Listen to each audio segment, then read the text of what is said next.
Welcome to The Gut Show. This is a space for the woman struggling with her gut or dealing with a digestive disorder like IBS. I'm your host, Erin Judge, registered dietitian and gut health expert. My mission is to cut the crap and have conversations about the reality of gut issues and solutions that work. So if you're ready to poop better, have more energy, and feel connected to a community that gets it, you're in the right place. Welcome back to The Gut Show. I'm your host, Erin, and I'm really excited about today's conversation because it is a topic that I have conversations about on Instagram and with my clients all the time. The topic is how to advocate for yourself with your healthcare providers. So I want you to think back to some of your past experiences with providers, whether that be your doctor, therapist, nutritionist, whoever, and think about how that experience went for you. Likely you scheduled that appointment in advance. Maybe you waited a long period of time, especially the specialist that you were going to. You were a little nervous, but also excited because you thought, okay, I have this problem. I'm about to get a solution. I'm going to the professional. And then when you get in the office, not only are you waiting there, but when you start having that conversation with the provider, you feel stuck. You don't feel heard. Maybe you felt like they talked over you, that they dismissed you, that they didn't truly seem to listen to what you were saying. If you had that experience, then it can be really challenging, but you're not alone. And if that is you, then today's episode is going to give you some tools to avoid that, but also be able to handle that in the moment so that you can get that respect from your providers that you deserve. So I want to be really clear about, what this is intended to do. I am a healthcare provider. I love great healthcare providers. I love really good doctors and other, professionals that help my clients. And so this is not anti-doctor or anti-provider. A lot of times this disconnect, it can be due to a lot of different factors that, the provider themselves, they're not always to blame for it. Some of it kind of comes down to the healthcare system and the fact that a lot of providers don't have time and they're seeing so many different people. And there are ways where, we as clients can actually come in and prepare. There's also the responsibility of the providers to show each client and patient respect, which I think has gotten lost a lot of times, especially in a busy clinic or those types of settings. And so simply reminding them and coming back to that place on square one, as well as looking for the right providers on the front end, can help kind of bring this back together so that you get the best experience possible. Because experiences with your providers do make a big difference in your health long term. You may have gotten your diagnosis, and maybe you've gotten a plan together. But a lot of times, if you had a bad experience with a doctor and you're not really that excited to ever go back, there could be other markers of other conditions or just even some health markers that are, your body's way of communicating that something's a bit off that you might miss. And when it comes to GI, with the rise of, colon cancer and other conditions, we want to make sure that we are not closing the door on those opportunities to see things in advance so that you can live a long, healthy life, right? Okay, so let's dive into how to truly advocate for yourself. And so it starts with what you do on the front end and how you actually find the provider.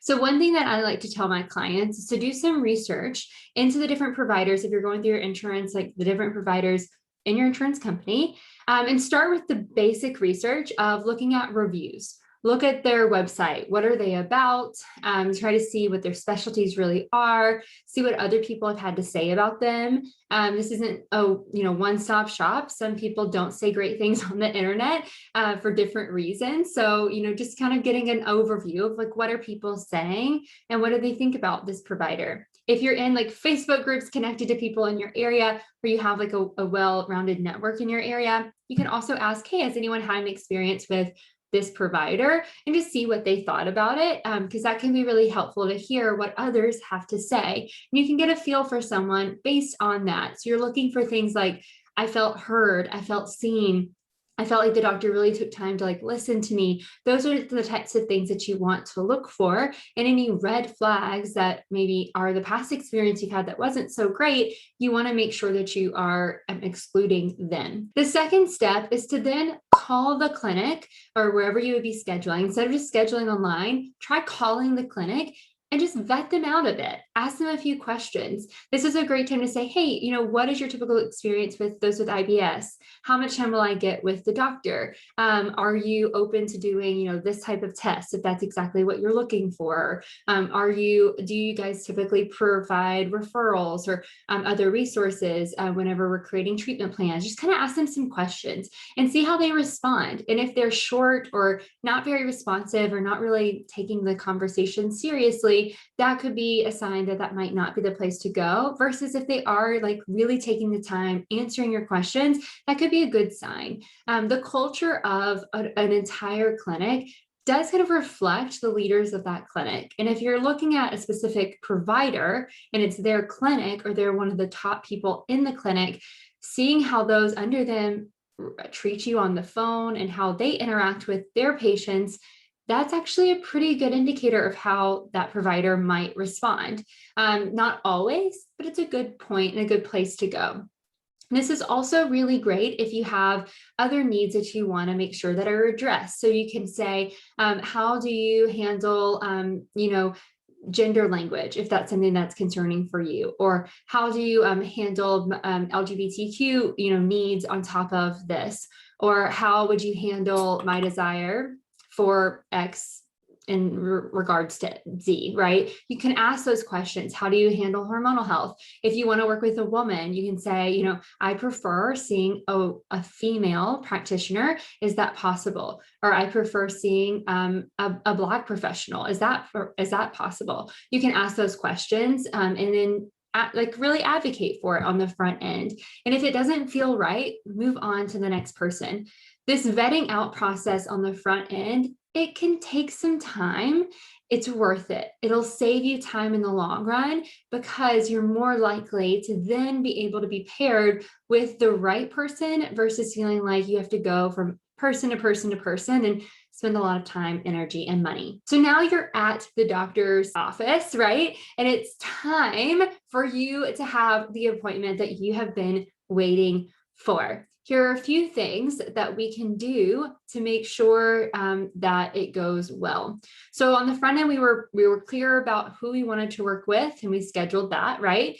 Number two is really preparing ahead of time with your history and what you want to talk about. So as you walk through the office door, you want to have that in your hand so that any nerves that come up, maybe any intimidation of the doctor going quickly or whatever happened, with your intake, whatever happened on your drive over, none of that gets in your way from really fulfilling the purpose that you had whenever you came in.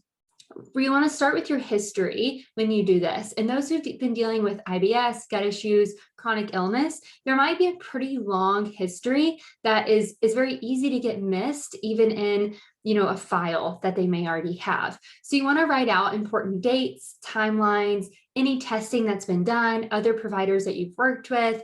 It's really helpful to write out what treatment things you've tried, even on your own. And don't feel ashamed here if you've done things that maybe aren't fully recommended, right? It's okay to write those down. The more you can be transparent and communicate, and then communicate how your body responded to those different things, the more help they're going to be able to provide for you.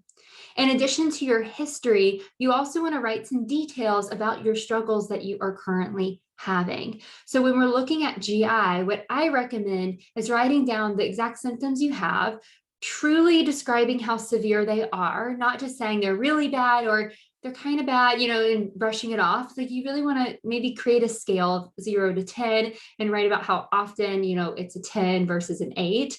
That can be helpful just to communicate that language to the provider. And then it can be helpful to write out details of those symptoms. So if you have blood in the stool, write it down. If there's discomfort whenever you have a bowel movement, write it down. Like really write down a lot of the different characteristics of your symptoms. Take pictures, even if you can, of what your belly looks like whenever you're bloated, what the stool looks like whenever you're trying to describe what it is. Take a picture. Yes, it can be a lot, Again, the more of those details that you can communicate and show the provider, the faster they're going to be able to put together a plan, do the right testing, and really get on the same page as you. They may not be able to read into those details in that short conversation. They may not even think to ask those follow-up questions. So when you write it down on the front end, it lets you get further faster together. And then the last thing that you want to write down is what your goals are and like really specific questions that you have. You've waited this period of time to speak to this provider. So don't forget to write down, this is what I prefer. And if you are someone who maybe you prefer a holistic route versus medication to start, write that down. If you prefer medication and if you want a specific medication, write it down. If you prefer a certain referral, write it down. Make sure you write down kind of what your desires are so that, again, you have that as a security, or you could hand it to them and let them know to just feel more confident in it. And then if you have any specific questions, don't leave it up to the moment to remember. You might forget as you're getting, again, in the mix of it all. So write those specific questions down so that you can remember that, oh yeah, I wanted to ask this question while I had your time. The next thing that you want to do is whenever you're having that conversation and the provider tells you something, if you don't understand, ask why for more clarity. Do not feel like it's wrong to ask why. It's actually your choice to get to ask why. And you should never have to do anything for your health that you are not fully aware of and fully, on top, like in control of, right? You have autonomy in your healthcare decisions. Your provider is there as a guide. They're there to teach you, they're there to educate you, and they're there to present you with the options that are out there and the research behind them. It's your job to decide what you do, right? And so if you're not sure why a certain test is being done, ask. If you're not sure about a word they use, ask. If you're not sure about a statement or a condition that they, are leaning towards, ask why. That's going to save you a lot of time. Next is to ask for all possible options to be able to choose. So let's say, you're rushing through and the provider says, oh, I'm going to prescribe this medication and it's going to help with this and move on. Take a step back, ask why, and then say, are there other options that can also do this so that I can choose which one maybe, sits the best with me that I may prefer? Are there other options on the table that I can go with? If they're talking about testing, are there other options for this? Sometimes there may not be, but sometimes there are. And so it's important to communicate, hey, I actually would like to know other options. Not everyone wants to know all of the options. So the provider may actually be thinking that they're doing a service by just providing one option to make it more simple for you. But if you do want more options, ask, what other options are there for me? And I see this a lot with IBS, where a lot of clients will come to me, or I'll have conversations on Instagram and they'll communicate, I was working with a doctor, or this other provider, and they just said there's nothing else they can do for me. It's rarely ever true. There's usually other things. Maybe it's a referral. If that's something that's coming up, or you feel like there's a blocking point, then just ask, hey, what other options are there for me? What other options do I have? And if they're coming up short, say, I don't know if that's true. Like, are there other providers that can provide me those options? And just really dig into that. The next that kind of goes along with that is to ask for referrals and resources. If something's recommended and you are feeling like, okay, I could really use help with this, then ask for referrals, ask for resources. Another thing that I hear often that really breaks my heart as a dietitian is a lot of people will start working with me and they'll say, yeah, my doctor recommended this and they said that I didn't need a dietitian, that wasn't necessary. Communicate your desire to have that guidance, whether it be a dietitian or a therapist or a physical therapist. If something is recommended that you feel like you could use extra support on, if you don't know how to implement it strongly and confidently, you're not going to get the benefit of that recommendation, right? So just communicate, hey, do you have any referrals or resources for this that will help me out? And if what's given to you is, go search Google or here's a sheet of paper, it's okay to say, I don't think that this is enough for me. I want to make sure I can do this well. Can you please provide a referral? Or is there a place I can look to get a referral for someone that can help me do this well. And that is very true when it comes to stress management, mental health, or even diet or exercise even. It's really important to ask for those referrals and just communicate your desire for them. And then resources. If you are asking why about, medications or a treatment plan or a test that's coming up or whatever it may be, it's also okay to ask, hey, do you have any resources? Like, is there a study that I can read? Is there, more information on this medication that I can go over just to make sure that like I'm okay with the side effects and, all the potential pieces of it. I really want to understand this before I move forward. Are there any resources available that can help me implement this strategy that you recommended? It is okay to ask, and it is their job to provide those resources for you. And if you didn't get them, it's also okay to call back to the clinic and say, hey, I'm struggling with this. Can I have a referral or a resource to help support me as I work through this recommendation that was given to me? That shows that you are in the game and you're asking them to meet you where you are so you can work as a team, and you're inviting new players into the team, which is helpful. And then the last tip is to follow up. If you are, let's say you are put on like a strategy, whether that be a medication, a supplement, a diet protocol, whatever it may be with a provider, follow up. They may not always follow up with you. So take the initiative to follow up and ask those questions of, what should I be noticing? When do I stop this? When do I move forward with this? What's my next step? I'm not noticing results. Should I be yet, or should I do something different? I actually think I'm having side effects. What do I do about that? What's our plan for, reducing this medication, or is this something that we're going to do long-term? What am I looking for? When do we follow up together to make sure that this plan is actually effective? Follow up so that you are getting that continuity of care and not feeling like you're kind of stuck in the outskirts, kind of doing it all on your own. So those are great steps and tips if you're looking for, okay, how do I advocate for myself on the front end? Now let's talk a little bit about what to do when you are disrespected. So this is really tricky because not all providers are going to respond in the right way. Sometimes they're just having a bad day, and that happens. Remember, what our goal is here is not to fight. We're not about combating, right? We're not even there to embarrass. What we want to do is bring them back to, hey, remember, you took an oath for my health too. Like, you're here because you like care about me. Like, you care about your patients. Most people in healthcare truly do, but they might be overworked. They might be tired. They might have had a bad day, and that's okay. What's not okay is that that experience just ends with that moment that was reflective of their bad day that then leads to you not getting the care that you also deserve. So here are some things that you can do if you felt like you've been disrespected, you're not being listened to, whatever it may be. You can state the feeling and what you are experiencing. So it's okay to say, hey, right now, like, I'm really feeling like you're not listening to me. And that experience for me makes me feel like I'm isolated, or that I'm not actually getting the care that I need.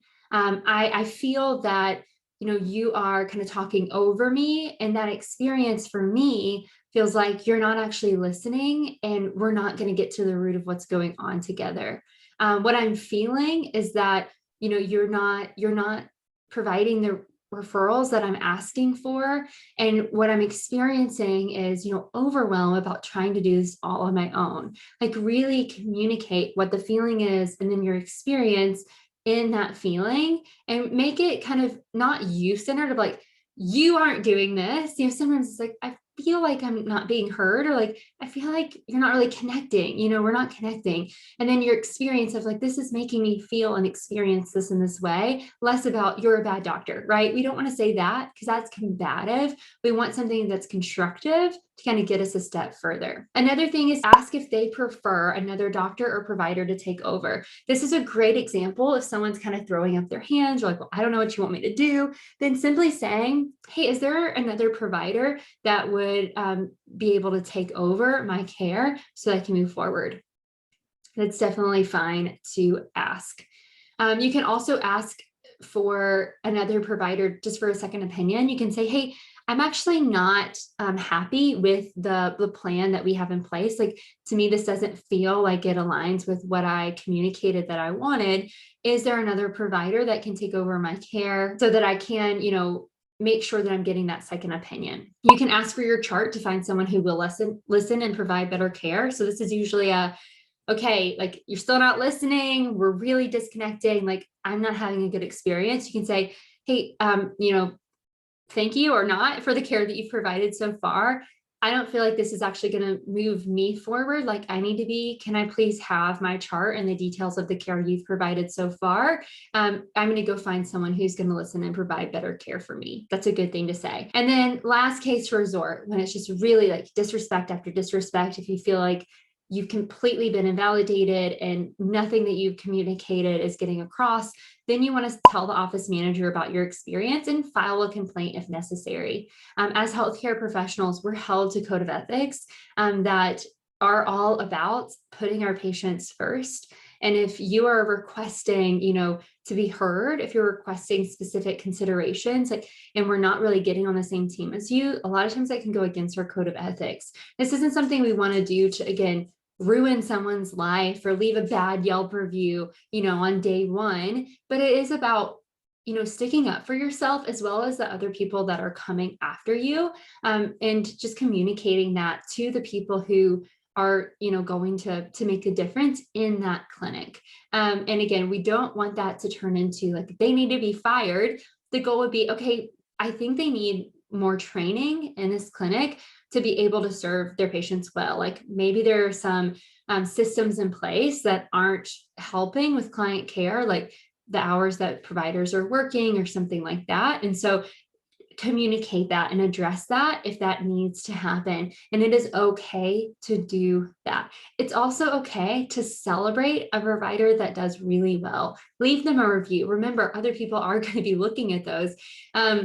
Communicate that to the office manager and, file a celebration versus a complaint, and really lift up those providers that are doing well, or maybe even changing with you. Like, someone maybe comes in and they aren't connected, and then as you kind of advocate for your care in that moment, they respond. Like, communicate that too, because that will help us lift up the providers that are doing a great job so that they're elevated and they're seeing more people and others are becoming, in tune with them, because that's what we want more than anything.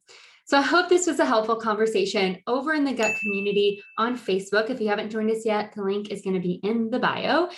But we are actually going to talk about this today. So we're going to talk about, past experiences you've had and ways that maybe in the past, like, you could have advocated differently for hopefully a different result, as well as things that maybe we can do in the future, and in your next step with whatever provider is coming next, what steps you're going to take to advocate for your care and really, stick up for yourself and take full control of your healthcare. So join us in the gut community, join that conversation. And if you have any benefit from this episode, please let me know. Take a screenshot, put it on Instagram, tag me in the story, tell me what it meant for you, what you took away from it, so that I can celebrate with you, or just message me and let me know if you want to do that privately, because I want to make sure that you found value in this as much as I found value in sharing it. So I'll see you on the next episode and in the gut community. Do you like what you heard? Leave us a review. Do you want to connect with others in this community? Join our Facebook group, The Gut Community, or follow us on Instagram. All links can be found in show notes. Thank you for listening, and we will see you next time on The Gut Show.